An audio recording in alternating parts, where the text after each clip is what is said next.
Amen. Amen. Praise the Lord.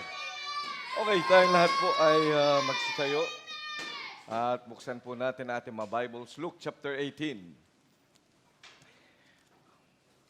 Tuloy po nating ipanalangin ang ating pangailangan sa ating sambahan. Especially yung pong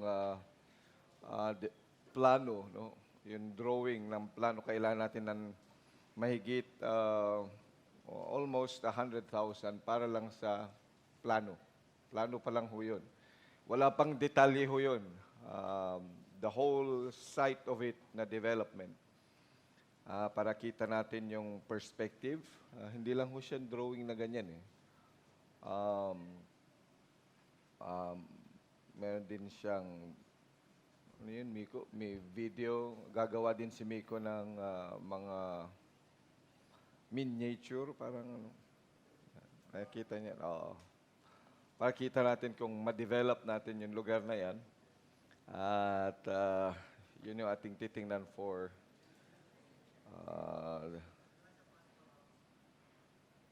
ano? Sige, kaya kaintindihan tayo yun. Pero kailangan natin ng almost 100,000 just for the plan. Hello?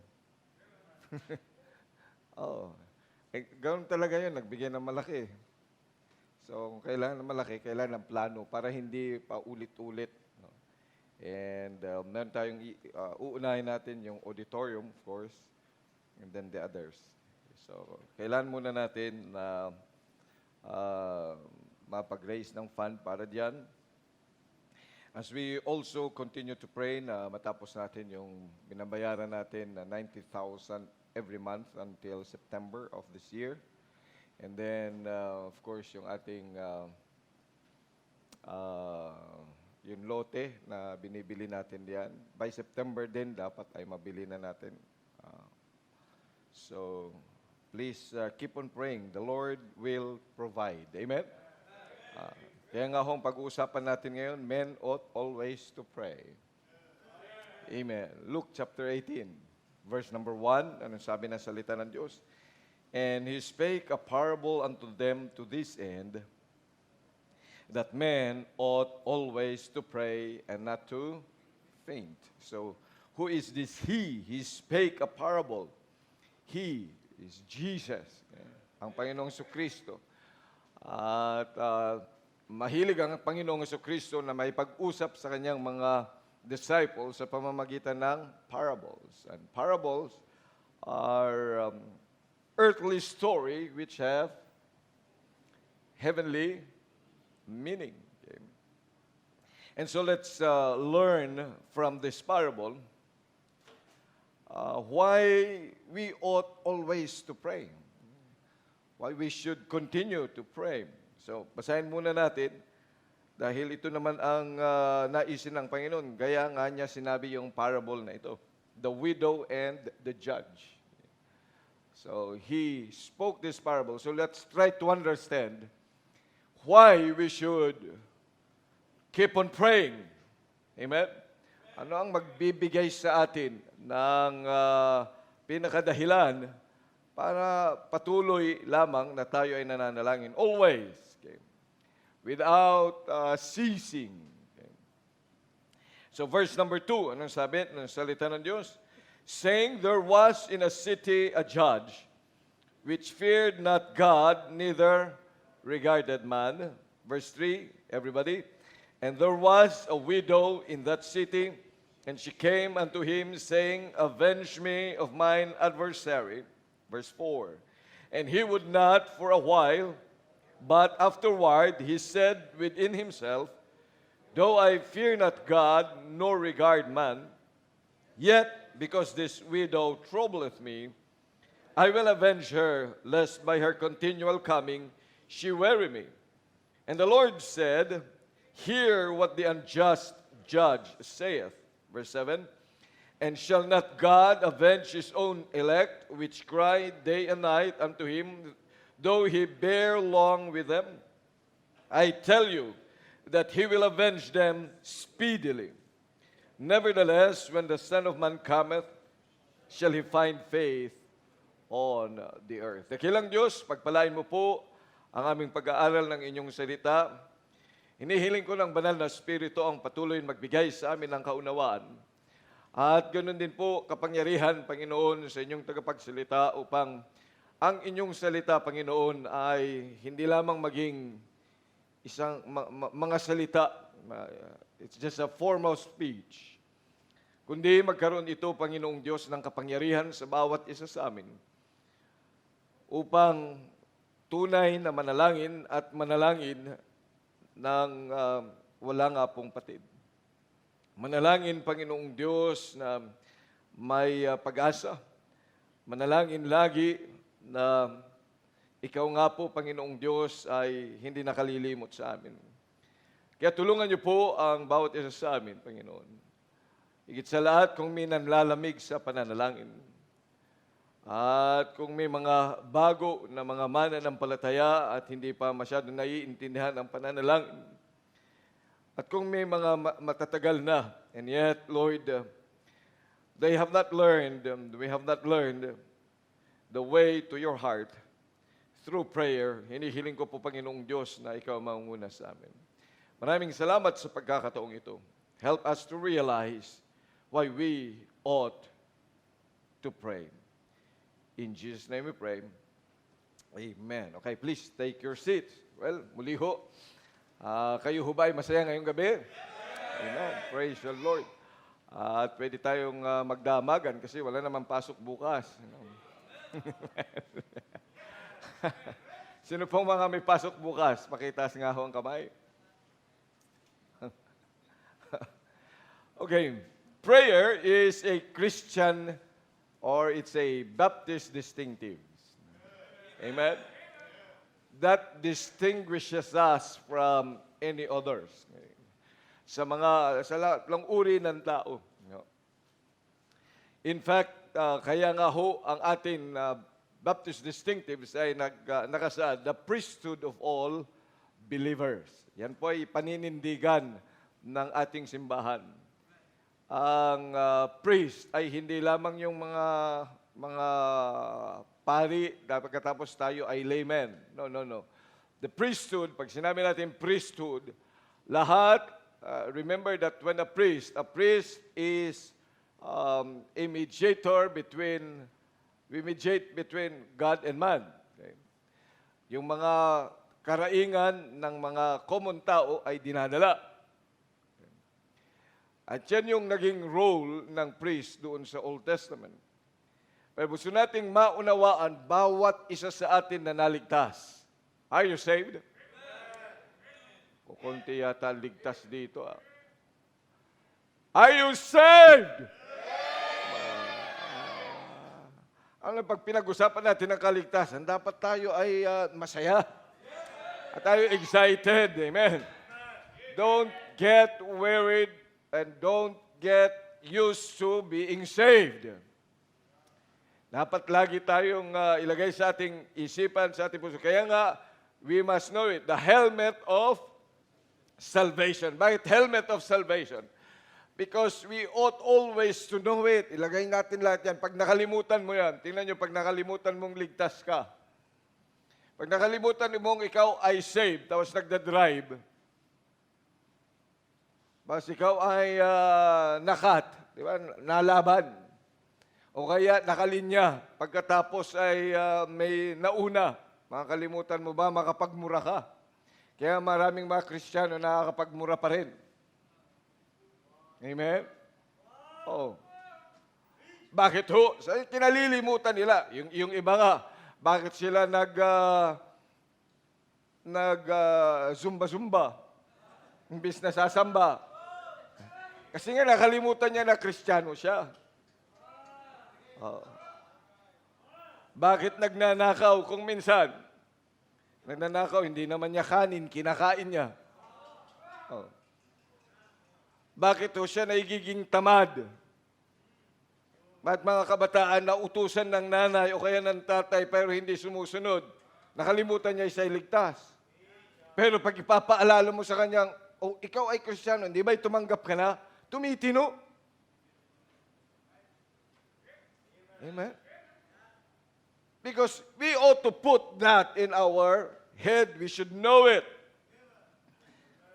So if you are saved, then you can say loud, Amen. Praise the Lord. Okay, pag ikaw ay ligtas, at bawat isang ligtas, now we have been given a great duty to be a priest. Amen. Kaya tawag natin yan, priesthood of all believers. Lahat tayo, bawat ligtas, ay pwede mo nang lumapit diretsahan sa ating Panginoon. Wala nang intermediary. Hindi mo na kinakailangan lumapit kay San Juan para ikaw ay sagutin. At lalong hindi ka lalapit pa kay Maria sapagkat hindi siya yung daan. Ang daan ay ang Panginoong Jesucristo. Amen. Hindi ka lalapit kanino kapag may sakit ka, lalapit ka sa iba. Lumapit ka lamang sa ating Panginoon. We've got a direct access to the Lord. Amen. Yes, you're saved. At yan ang blessing saan? Sa naligtas. Ang iba kung bakit maraming nasisiraan ng ulo at nawawalan sila ng loob sa tindi ng problema sa buhay, it's because they do not have an access of prayer. Wala silang ibang mapuntahan at masulingan. Kaya nga, kanila na lang kinukuha yung problema. In fact, yan din ang isa sa mga reason kung bakit mas maraming mga lalaki ang nasa mental hospital. Bakit? Ba't yun, Mark? Oh, ay kasi nga, wala siyang pang-release. Ay yung mga babae, mas marami silang release. Tuk-tuk-tuk-tuk-tuk. Yun. Oh, kaya,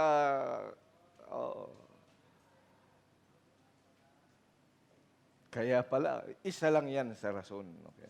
Marami pa. Pero yan ang totoo.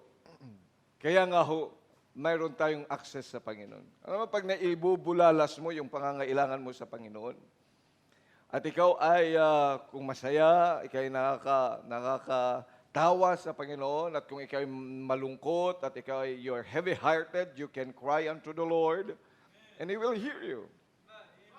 Amen? Mas maganda nun ibulalas kesa sa pagkain. Tingnan mo pag binulalas mo sa pagkain, pag may problema ka, anong mangyari sa'yo? Mas maganda na ikaw ay nakaluhod sa Panginoon sa time ng iyong problema kaysa po lumapit ka sa Bombay. Sa bagay, wala nang Bombay yata ngayon. Ano? Meron pa ba? Naglipa ng Bombay? Bihira na. Salamat naman sa Panginoon. Answered prayer na. Online na ngayon. Online. Kaya mapalad tayo na may prayer. Amen. And so if you are a Christian, you should be a man of prayer. Kaya nga sabi na, men ought always to pray and not to faint. Alam niyo yung salitang ought diyan, if you try to understand the word of God, ought, ibig sabihin niyan, duty. It gives us the sense of duty. Sinabi mong gawain mo yan, ay hindi mo po pwede yang isang tabi. Kaya tingnan niyo mga kapag kayo may trabaho at may duty ka, kahit pagod ka, hindi ka po pwede magsabi, pagod ako. Kaya may problema ka pa, hindi mo sasabihin, hindi ako po pwede mag-duty. Kasi may problema ako eh. You have to do it because that is your duty. Amen? Sapagkat walang ibang gagawa noon kundi ikaw, sapagkat ikaw ang may duty ng bagay na yan. And so, it is therefore expedient and it is important and it is necessary that we should understand that we ought always to pray. Laging nananalangin. I mean, hindi lang yung nagsabi ka ng Aba Ginoong Maria. Hindi ka lang nag-recite. O hindi ka lang nagbasa ng binasa mo yung prayer list, kaya nag-pray ka na. Pwede naman nating basahin lang yung prayer list. Tama? Tapos nag-pray ka na. Nag-pray ka na ba? Oo, nabasa ko na ho yung prayer list eh. That's not prayer. Prayer is begging. Amen? Prayer is talking to God and asking Him to answer, asking Him that He should provide what we are asking Him. So kinakailangan ng puso, ang isipan, ang katawan ay naroon ang presensya ng Panginoon. Humihingi. In fact, prayer is begging. It's kneeling down. Amen. So you see, we ought to be praying. At pinakita sa atin ng Panginoon, not only that it is our duty to pray, but in fact, it is His command. Ano sabi ng 1 Thessalonians 5:17? Pray without ceasing. Magandang memory version. 1 Thessalonians 5:17. Pag busy-busy ka, marami kang ginagawa, minsan di ka na makapagsuklay, kasi ang dami mong mga dapat na tapusin, nakakalimutan na nating mag-pray. Because we want to finish our assignments. Bilang mga mananampalataya, we ought to understand that praying always is a command. Ang Diyos ang nag-command yan, hindi tayo, hindi ang pastor. So if you refuse to pray always, then you are sinning against the Holy God. Uulitin ko yan. Pag ikaw, alam mong command, utos ng Diyos na dapat tayo nananalangin lagi at hindi tayo nananalangin lagi, then we are defying the Almighty God. Kagaya din tayo ni King Saul, who rejected the word of the Lord. As we're saying that we have a better thing to do, at mayroon tayong mas magandang idea. That's why men ought always to pray. Amen? Kahit na may kasagutan at kahit wala, men ought always to pray. Kalimitan kapag may sagot, tayo natutuwa at tayo nananalangin. Nalangin pa tayo kasi may sagot. But you see, the command does not make pray without ceasing, so you will be answered. No, it was just pray without ceasing. So kung hindi man sumagot ang Panginoon, wala tayong narinig na kasagutan, men ought always to pray. Kung hindi tayo sinasagot sa ating mga pinapanalangin, umiyak na tayo ng ilang beses, pero hindi tayo sinasagot, wala tayong nakikita, then we get discouraged. Tapos hindi na natin ipinapanalangin, hindi naman tayo sinasagot eh. But the Bible is clear, pray without ceasing. Amen. Kaya ako nagbigay ng aralin ng Panginoon using a parable so that between an unjust judge and a widow, so that man should always pray. Lagi itong ginagawa na hindi dapat ito nagsasawa. Kaya nga ang kwento ay napakaliwanag that there was in a city a judge. At tingnan niyo itong judge na ito, sabi niyan, wala siyang takot sa Diyos. I don't know kung isa siyang atheist o ibang pagkakilala niya sa Diyos, but he feared God. Neither regarded man. Wala siyang pakialam sa tao. Yun yung judge. At napakahalaga ang role ng judge sa panahon na yun at hanggang sa ating panahon. Because the judge, make sure that there is justice or justice is served to every single individual. kung walang judge na matino, then we will always suffer injustice. Pero makita natin that dito sa syudad na ito ay mayroong unjust judge. You know why? Wala siyang pakialam sa tao, wala siyang takot sa Diyos. Pagkatapos ay may widow. Alam natin ang widow. Mga balo, mga wala ng asawa. Patay na yung kanilang mga asawa. At sa panahon na yun, pag widow, talagang lahat ng pribilehyo, wala siya. Unlike sa ating panahon. Pag widow, remember na mga babae ay doon lamang sila sa tahanan. Dependent sila lagi sa kanilang asawa, sa sweldo ng asawa, sa kanilang mga anak. Doon lang sila paikot-ikot sa bahay. Pero pag namatay na yung asawa, walang naiwang kayamanan, wala na. Kaawa-awa lang siya. At nakakalungkot pa ng widow na ito. May kaaway pa, minang-away pa. There is an adversary. He said, avenge me of mine adversary. Pero yun, imbis na kinakaawaan, pero inaaway pa, tinitake advantage pa nila. And so, she was asking for justice. Sabi niya, avenge me of mine adversary. Pagtunggol niyo naman ako. Gusto ko namang iganti ninyo ako sa karanasan ko sa kanila, sa mga kaaway ko, sa mga nang-aaway sa akin. And nakikita natin yung istorya that ang judge na ito ay ayaw niyan. Ano sabi niyan? And he would not for a while. Bakit kaya?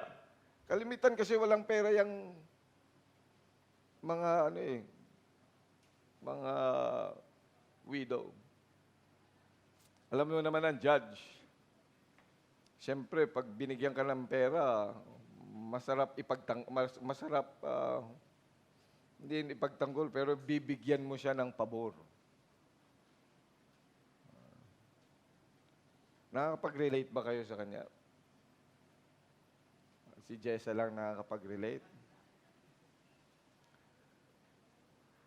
Kasi tingnan nyo, kapag may pera ka, you can get as much as possible favor.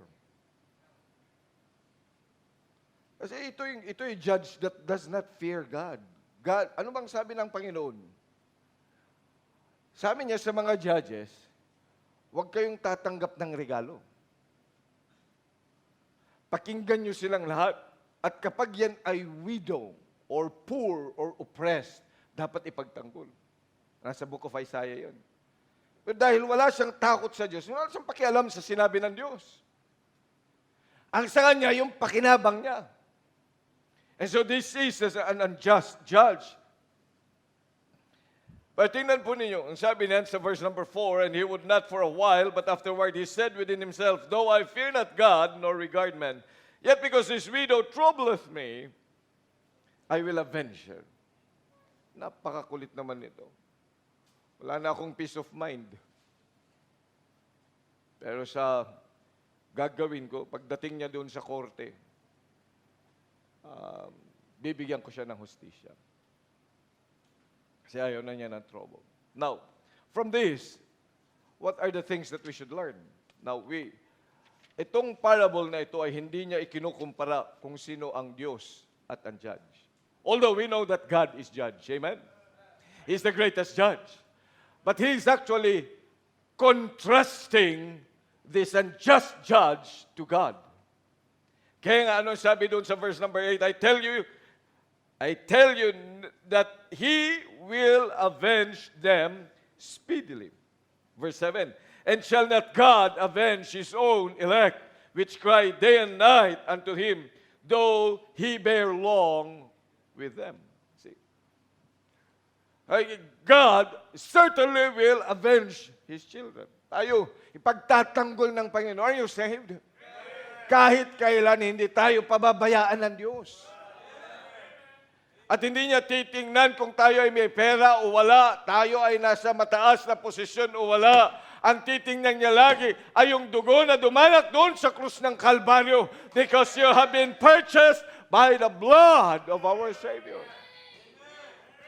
Kaya nga pantay-pantay tayong lahat na mga ligtas sa harapan ng Diyos. And He loves us dearly. Kaya sabi niya, kung sino man nalalapit sa akin, he who will ask, he shall be given him. Sapagkat yan ang ating Panginoon. Pero nais ng Diyos, ng Panginoong Kristo na makikita natin ang mga bagay na magbibigay pa sa atin ng dahilan kung bakit tayo ay dapat lamang laging nananalangin ng walang sawa na kahit kung minsan ay parang wala ng kasagutan sa ating mga panalangin. Number one, mga dahilan natin. Number one, it can change a hardened heart. Even those that do not fear God. Yung mga sinasabi nilang atheist. Kung minsan, di ba, sa mga bagong Kristiyano, pag nakakausap natin, kung nakakausap ko, sabi ng pastor, imposible yatang maligtas yun. Wala yung pagkatakot, hindi yan makikinig sa atin.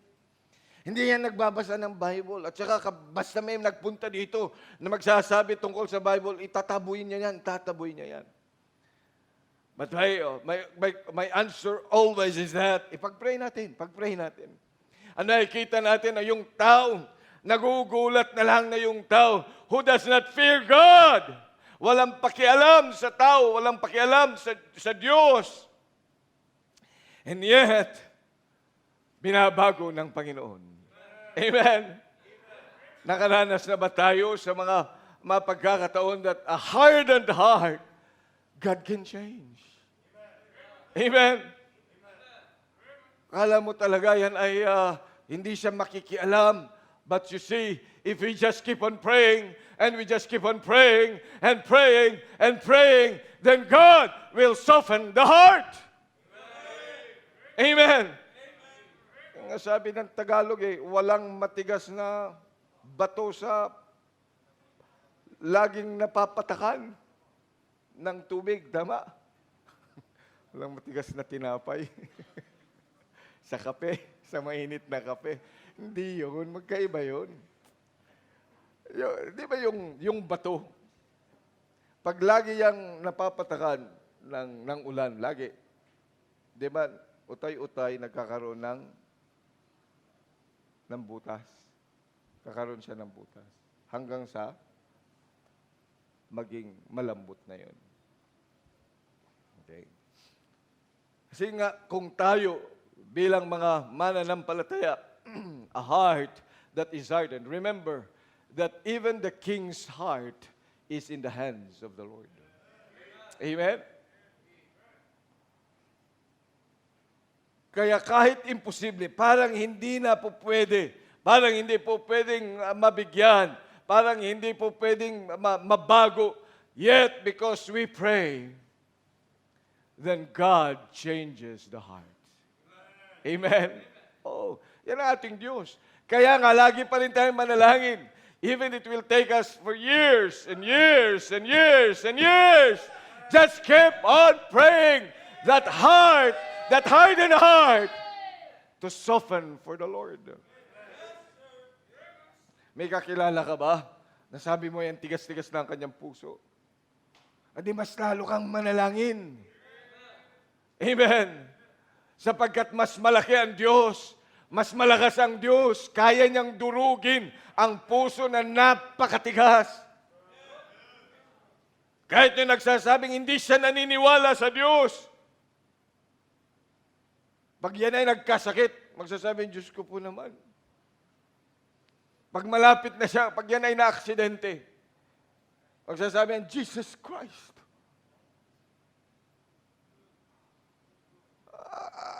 Akala mo yung mga nag-ano lang yan nagtitigas-tigas ng kanilang puso. But my God created the heart. Amen? Itong judge na yan, did not fear God. Kita na kayo ng taong walang takot sa Diyos. No fear, fearless. At talagang katakot-takot.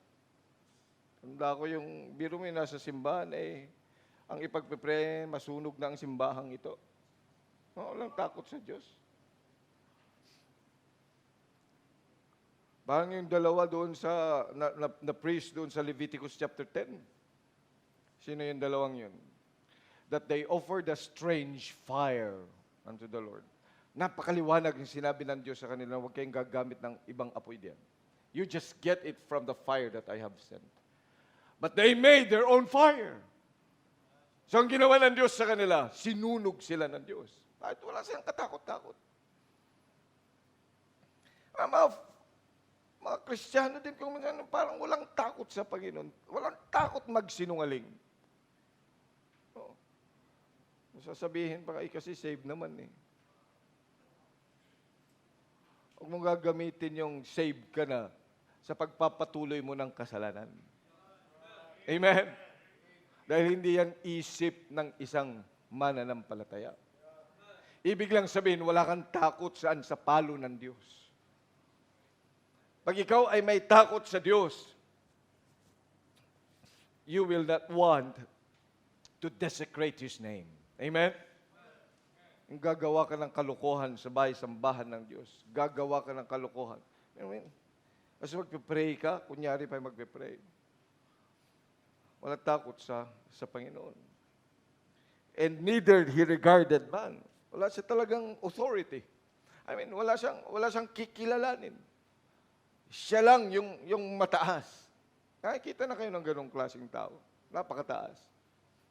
O talagang pakialam. Mayroong mamatay dyan o kaya kung mayroon niyang masugatan, wala siyang pakialam.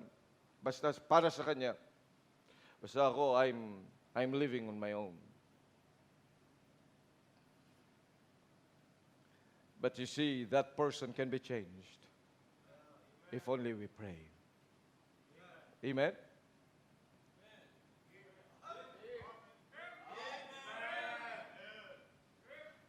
If only we pray. And we pray always. Second thing, it can make those who are nothing into somebody. The widow was weak person. Wala siyang pera, wala siyang influence, pero may kaaway. Just imagine, isipin mo lang kapatid, na yung kaaway niya marahil ay mapera. At sasabihin na lang, wala, kahit pa ihabla mo ako, baka kang pera, gasino na lang bayaran ko yung judge na yan.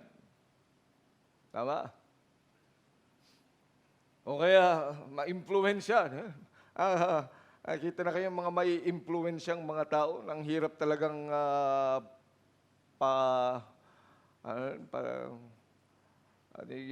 you cannot seek justice kasi mataas na tao.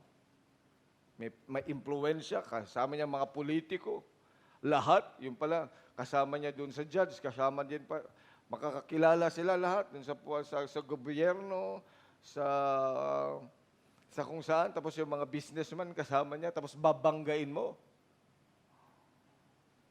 Ay, mahirap talagang manalo doon. Look at the widow. She has an adversary. Pero makita natin, when she continued to ask the judge, avenge me of mine adversary. Araw-araw, pagpupunta na doon sa korte, yung judge, pupunta din siya doon, nandun siya, ipagtanggol niyo po ako. Avenge me of my adversary. Pag nandun na siya doon, pupunta siya sa korte, matapos yung pagbibista ng judge, ay nandoon din siya sa likod kung saan maglalakad yung judge at sasabihin niya, pagtanggol niyo po ako, nakikiusap siya, marahil ay umiiyak, lumuluhod sa kanya. Pagkatapos pag-uwi doon sa bahay, ay naroon din siya doon sa gate ng judge na yon. Kailangan mo ipagtanggol niyo ako. Pagkatapos paggising niya, umagay, nandoon na naman kakagad. At ano nangyari? Makita natin dito that she was able to prevail against her adversary. Amen? O marahil, kita nila, walang-wala naman tayo, walang-wala naman perang mga yan. Wala yung influence. Wala yan, mga mahihirap lang yan.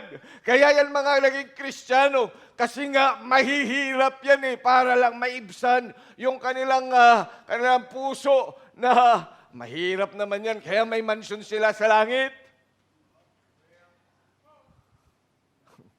Tatandaan ko yung professor ko noon Sabi niya, I think you Christians, kayong mga Kristiyano, sinasabi nyo na mayroon kayong mansion sa langit at mayaman kayo sa langit.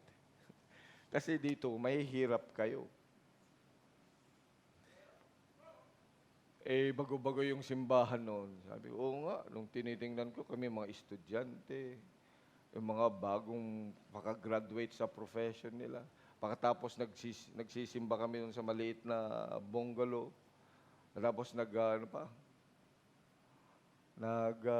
ang malaki lang sa amin yung billboard noon. Nakalagay doon sa gilid ng kalsada. Bible Baptist Church na pagtingin, wow, ang laking simbahan to, laki ng billboard Pag pumunta ka doon, isang maliit na apartment. Ilan nagtitipon doon. Karamihan mga estudyante. Nung sinabihan akong ganito, tapos lumipat doon sa may garahe, garahe sa baba. Sabi mga mahihirap nga kami. Muntik na rin akong madiskarilo nga. Siguro kaya, isipin na lang natin na mayaman tayo kahit hindi.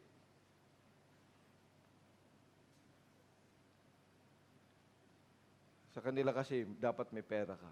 May profession ka. Yun mo naman mga kasabayan, mga simbahan. Ang lalaking mga simbahan.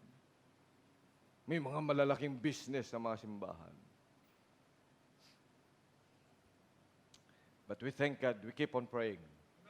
Amen. We kept on praying. At itong mga walang muwang at walang pera na ito, tingnan mo naman, binigay ng Diyos sa atin. Amen? Why? Because we prayed. Kahit ikaw ay maliit na tao, kapatid, if you pray always, you will be able to prevail against your enemies.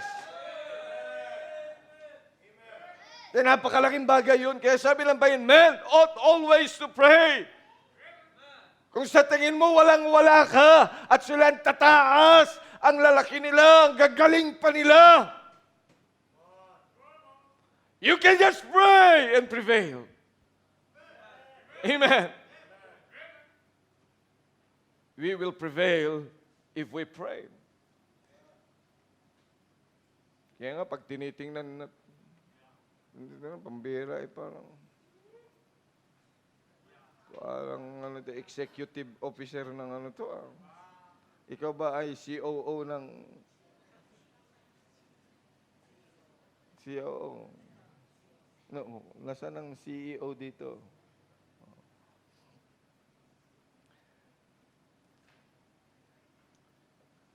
We just keep on praying kahit na maliliit tayo.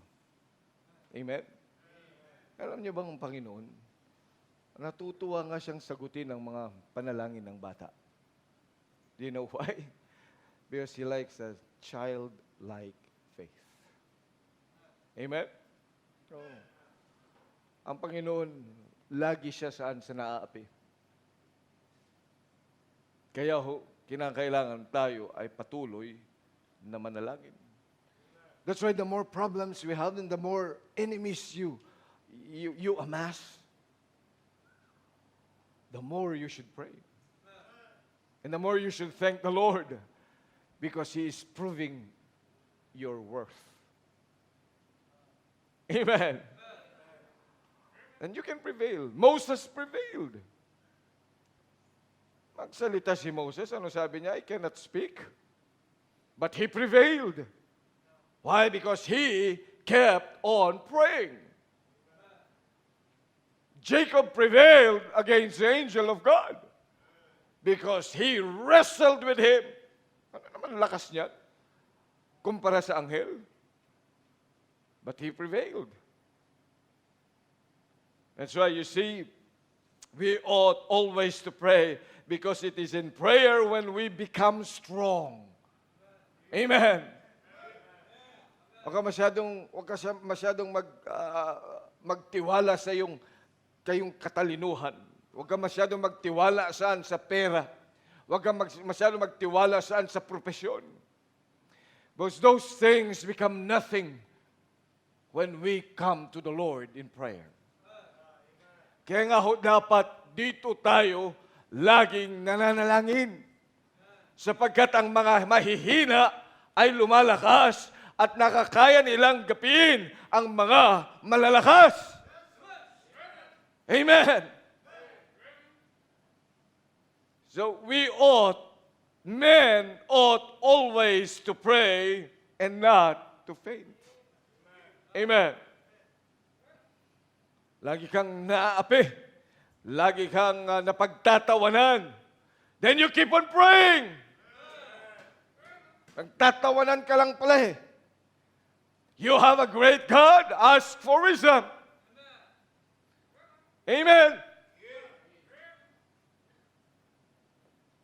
That's why we ought to pray always. Number 3. Men ought always to pray. Why? Because it will move God to work though in silence. Tingnan niyo sa verse number 4. And he would not for a while. Kinukulit siya, but he would not for a while. But afterward, he said within himself. Sinabi niya sa kanyang sarili. Hindi niya sinabi doon sa widow. O sige na nga, sa susunod na hearing, ipagtatanggol na kita. Sa susunod na hearing, panalo ka na. Wala siyang sinabi. In other words, we keep on praying, and though there is silence, wala kang naririnig na kasagutan sa Diyos. At marahil, wala kang nararamdaman na pagsagot ng Panginoon. O marahil, wala mang palatandaan na ikaw ay sasagutin na ng Diyos. But just keep on praying. Si Job nga, ang dami niyang tanong. Sabi niya, nung siya ay nagko-complain na sa Diyos, that I may know where to find Him, and I will order my cause with Him. Sasabihin ko sa Kanya lahat ang aking mga problema at questions. Pero sinagot ba siya ng Diyos sa mga questions niya? Hindi siya sinagot. Basahin niyo yung Job. Hindi sinagot ng Panginoon ang kanyang mga question. Iba ang sinagot ng Panginoon. Nasaan ka nung nagpapaanak ako ng kambing doon sa mountain province? Nasaan ka? Nasaan ka nung mga Leviathan na yan ay naglipa na diyan? Nasaan ka? Nasaan ka nung inilagay ko na yung mga stars at yung buwan na yan at saka yung araw, nasaan ka ba? Yun lang sagot ng Panginoon sa kanya. And in fact, even ang ating Panginoong Jesucristo, doon sa krus ng Kalbaryo, nung sabi niya, My God, why hast thou forsaken me? Sinagot ba siya? Ang sabi man ng Panginoon, magtiis-tiis ka lang. Walang kasagutan. Amen? Pero, habang nagpe-pray tayo, yun talaga kasi ang prayer. Kung hindi mo man nararamdaman yung kasagutan, just keep on praying.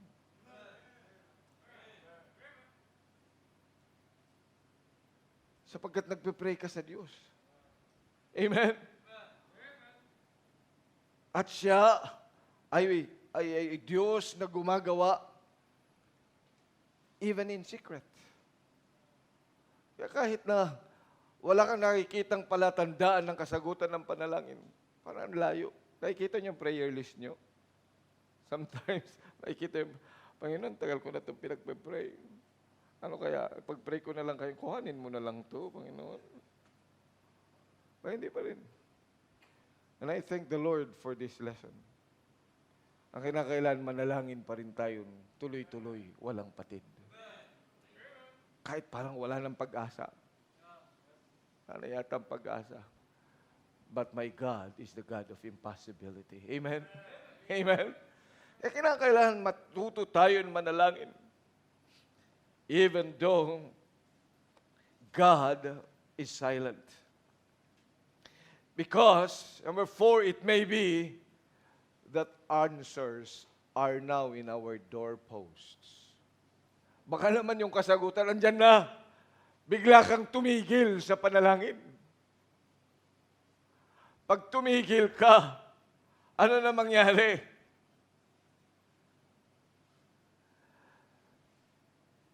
Di lang natin lubusan pang nauunawaan na marahil yun na nga. Oh, kagaya niyan. Nagpe-pray tayo ng pera. Pagkatapos, binigyan ka ng trabaho ng Panginoon. Hello? Panginoon, mag-provide ka po ng ganito. Anong iniisip natin? Yung biglang darating yung perang ganyan. Ano? Pero nagkaroon ka ng trabaho. Tama? Hello? O yung iba, mga dalaga, nagpe-pray, Panginoon, kung mag-aasawa man ako, gusto ko Kristiyano. Tapos may lumapit ng Kristiyano. Ayaw naman niya. O, di, pera na naging bato pa. Bakit? Kasi, alam niyo, kaya nagpe-pray, tama? Di tuloy lang, tuloy lang. Sabi ko nga kay Brendan, ba't mo ako sinagot? Kasi nagpe-pray din naman kasi ako ng, ayoko din naman tumandang dalaga. Gusto ko din naman mag-asawa. Bigla kang lumapit. Pero ayoko naman. Kaya lang, nag-pray pa rin ako. O yun. Ay kung tumigil siya sa pag-pray, di walang Martha at saka Kisel at saka Tim-Tim, di ba? Oh. Tama? Oh. Di ba? Naintindihan mo yan, kapatid? Kung minsan di natin naiintindihan, bang? Di ba yung church? The church prayed during the time of Peter. Nagpe-pray sila. Hindi ko nga alam kung, I was looking, ano bang pinagpe-pray nila kay Peter? Remember, pinatay si John. Si James. Pagkatapos, kinuha si Pedro, ikinulong. Ano kayang prayer? Ano talaga kayang prayer?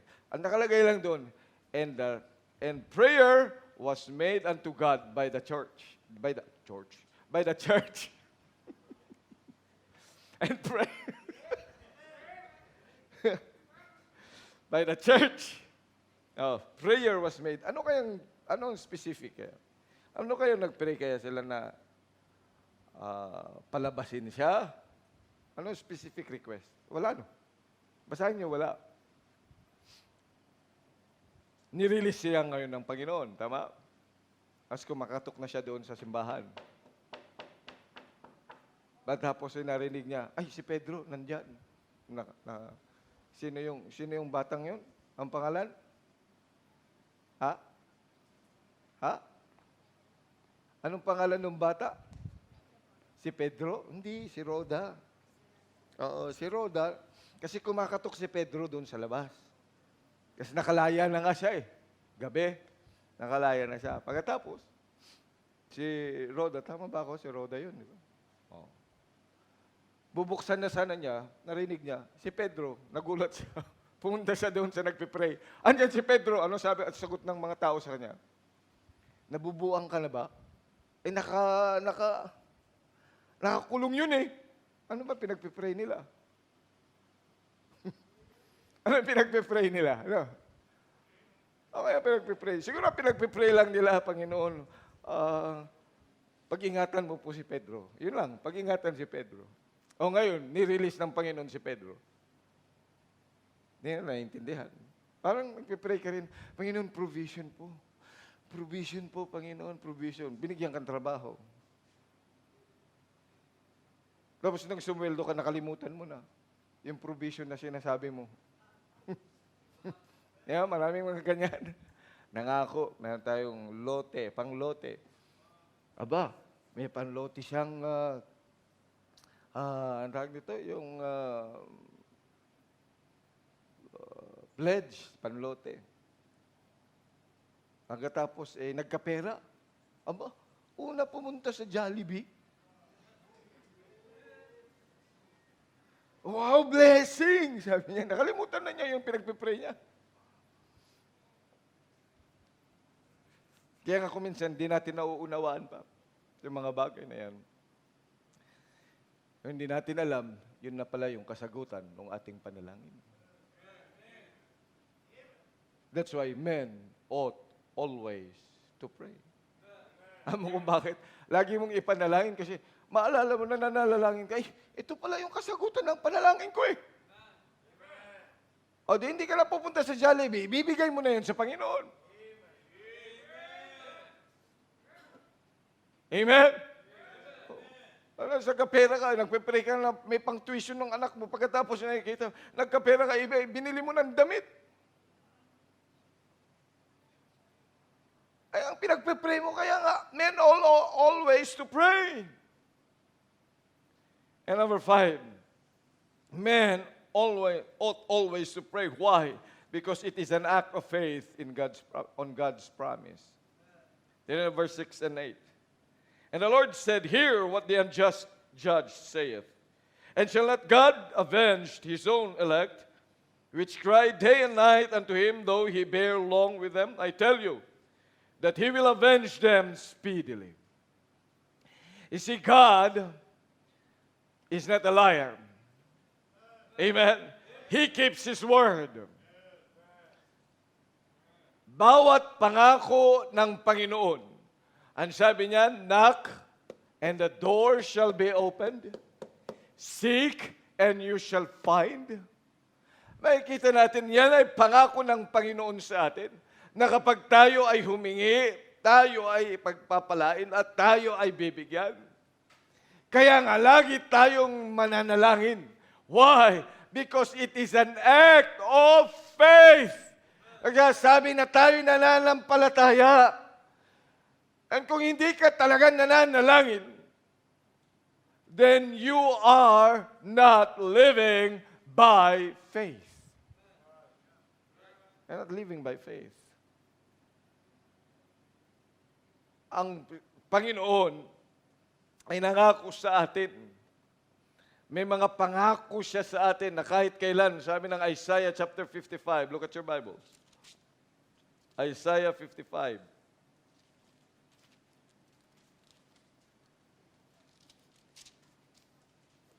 Verses 10 and 11. For as the rain cometh down, and the snow from heaven, and returneth not thither, but watereth the earth, and maketh it bring forth and bud, that it may give seed to the sower and bread to the eater, so shall my word be that goeth forth out of my mouth. It shall not return to me void, but it shall accomplish that which I please, and it shall prosper in the thing whereto I sent it. Pangako ng Diyos yun. Kapag tumigil ka sa pananalangin, kapag hindi ka nagpapatuloy, always in prayer, if you cease to pray, then you're just showing your faithlessness. Hindi ka totoong nananampalataya. Kaya nga ho, bilang mga mananampalataya, we call ourselves believers. Ano ang pinanampalatayanan natin? Ang salita ng Diyos. Ang pangako ng Diyos. Pero dahil hindi mo lang nakita, walang palatandaan, at marahil hindi sinagot ang iyong panalangin, hindi ka na mananalangin, hindi naman sinasagot ang panalangin ko. Ang utos ng Diyos, men ought always to pray. Whether you get an answer or not, we ought to keep on praying.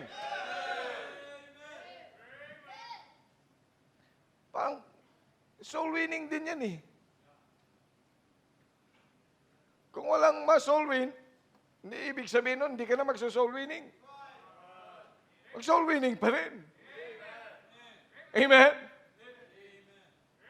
Kung sila'y tatanggi, hindi ibig sabihin, you stop, you just keep on winning souls. And when we pray, and there are many unanswered prayers because God has other ways or other means, hindi lang siguro natin naintindihan na nasagot na, pero nakalimutan natin na yun nga yung ating hinihingi. Kaya kagaya ng paghingi mo na, give me patience, Lord, give me patience. Binigyan ka ng problema. Nagka-problema ka, ang dami mo patong-patong na problema. Panginoon, bigyan mo pa po ako ng pasensya. Hindi talaga, nagagalit ka pa rin. Kaya nga binibigyan ka ng problema para humaba ang pasensya. Tama? Oh. Bigyan mo ako ng malakas na pananampalataya. Kaya binigyan ka ng problema. Financial problem, emotional problem, lahat na lang yun. Please strengthen me. Pagkatapos yung binigyan ka ng mga tests ng Panginoon, nagagalit ka. But they are answered prayers.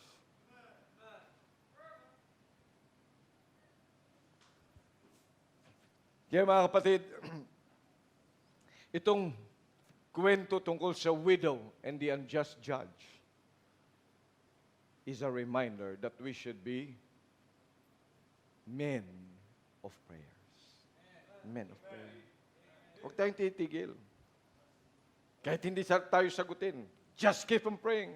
Marami pa tayong ipapanalangin. Amen? Totoo tayo natutuwa na may mga prayers natin nasasagot.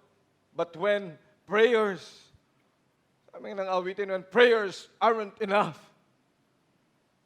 He said, pray without ceasing. Amen? Keep on praying. At huwag tayong manghihinawa. Kaya nga ang pinakatanong ng Panginoon, when the Son of Man cometh, shall He find faith on earth? Paano niya makikita may faith? May nananalangin. Amen? May nananalangin. Kaya dapat ang palakasin natin ay yung prayer life. Hello? Ang pagkabalahan natin, yung prayer life natin. Huwag ka masyadong magkabala dyan sa Facebook mo. Huwag ka masyadong magkabala saan doon sa mga games mo. Doon sa YouTube mo, mag-abala ka. Saan? Sa pananalangin. Ang dami mong mga minamaster saan sa buhay mo. Mag-master ka saan? Sa panalangin. Give some more time to prayer. Because men ought always to pray. Kaya kamusta panalangin mo? Sa dami ng ating mga hinihingi sa Panginoon, we must keep on praying because the Lord is expecting to find faith when He comes. Amen? Kaya pati mga bata, turuan sila kung anong totoong pananalangin. Bawat isa sa atin ay dapat totoong manalangin. Begging God, giving time, day after day in our lives. Hindi lang sa prayer meeting. But as a church, we should keep on praying. Wednesday after Wednesday after Wednesday, we should come for prayer meeting. Amen? Panalangin natin na bawat isa sa atin ay lalong tumibay sa pananalangin because that indicates our faith. Do you still, will Jesus indeed find faith when He comes? If He comes tonight or tomorrow, will we be in prayer? Ano sa tingin mo? O ikaw ay, pagdating ng Panginoon, ay tatanggalin ka pa doon sa computer house. O doon sa paglalaro mo ng maganda na tayo ay nakaluhod sa panalangin pag dumating ang Panginoon. Amen? Amen? O kaya kayo naglalakwat siya. Nasaan ka? Kaya bilang mga mananampalataya, let us pray always. For men ought always to pray. At lalo na yung mga kalalakihan. Amen? Hindi naman niya sinabi, men ought always to pray basketball. Hindi naman niya sinabi, men ought always to be in boxing. Men ought always to be in the gym. Men ought always to what? To pray. Kaya kung alin mga kalalakihan, mga tatay, mga young people, na mga lalaki, at ito yung mga prayerful.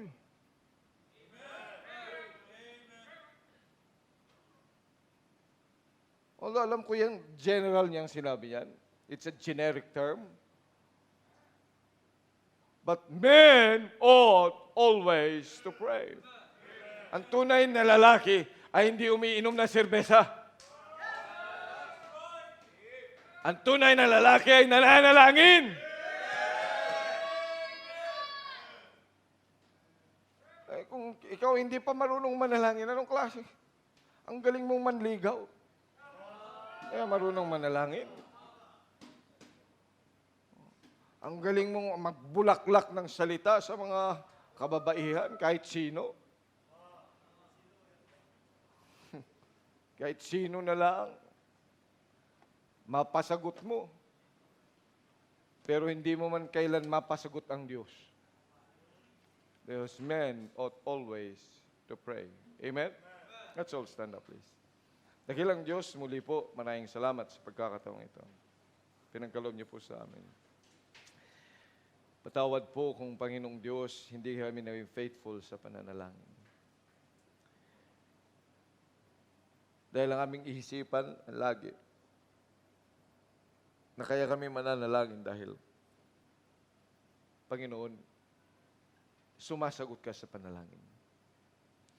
Kaya marami sa amin nadi-discourage kapag hindi na nakikita ang kasagutan o hindi namin maintindihan ang mga sagot.